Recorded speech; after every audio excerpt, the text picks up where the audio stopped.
بندی دل در این دنیا که چندین روز مهمانی، چون آگه مرگ آید پیش خوری آن دم پشیمانی.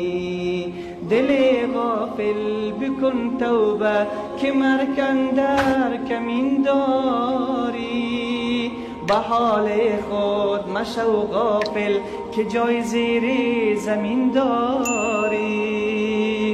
کجا شد آدم و حوا، کجا شد یوسف و موسی، کجا شد ایوب و یحیی، کجا شد نوح طوفانی. سوار در مرکب چوبی اگر قصر زرین داری، اگر شاه و اگر درویش اگر ملک جهان داری.